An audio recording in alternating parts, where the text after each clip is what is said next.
Okay, it's almost April. It's still in the teens here. Don't move to Maine if you don't have to. Okay, so I'm cruising along with my part-time game, and yesterday I hit what I think is the Uber roadblock. I mean, these pieces are not a game. I did the gray boxing. I knew my home. I wanted to have a home and an office in my story, and then the challenges of getting sicker and planning out your day so you can actually get it done with all these weird effects. And actually did the logic. Some of the tutorials on my other playlists show how you can actually, I learned how to pick up inventory, time effects, how to actually cycle through a day, and that basically kind of. Okay, so you got a controller, and I've got the picker, and it pops up with days, and days are structured. And then there's a little pop-up for the challenge. So we've got a challenge system. So find the new prescription. You have to look around the house for the script, and the game is looking for this one triggered event of actually clicking on a piece of paper. So you zip around the house, and there it is.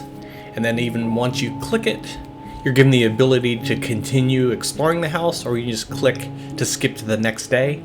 So you look around, and I built, this is kind of what I want later. There's a whole environment with a working refrigerator. There's the empty table. And if you go around, there's a fridge that actually has inventory items in there that you're going to need. I might build in other challenges, like you have to keep this cute kitty alive, and then you certainly have to eat on a regular basis. But the kitty and other challenges start to add to your things to remember. So I'm going to sleep now, and then it has the day tracking thing where the next day it has new challenges. And this is kind of the levels going harder and harder and harder. And there are the pills. So this challenge, obviously, you just have to remember. This might be an inventory system later, but if you click them, the challenge is trying to remember. So that's one of the challenges with epilepsy is your memory.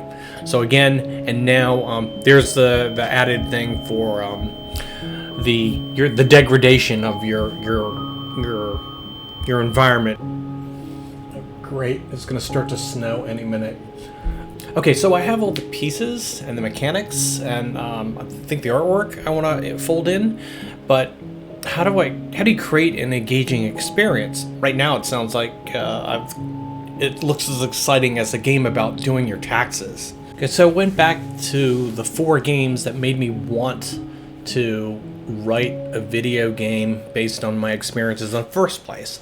There was Firewatch, Gone Home, David Whaley's Home is Where One Starts, and Dear Esther. And I really went back and reloaded them last night, and I played them again. I'm like, I already have the mechanics. So these games are award-winning games. So what's their tenet? And their core tenet is great story. A great story is vital. This is probably where I spend the most focus, since it's the most important part. The next steps are I have to chop up what I already have into logical chunks. I have to write the copy, and the copy includes the story intro, what the game actually is, the copy for chapter discoveries, when you hit these milestones throughout the game, and the actual event copy, you've found a cup. And since I don't want to fool with voiceover, everything's going to be in dialogue. So I have to make that balance of keeping it short and interesting. So, all right, that's the next phase. And okay, so I'm off to that next stage. Hopefully this is motivational for anybody else that's never made a game. Leave comments or even help if you have suggestions for me before I waste an entire winter doing something that is foolish. I'd love to hear from other developers and newbies. And I'll see you hopefully in a couple of weeks with the roughed out version of this. Okay?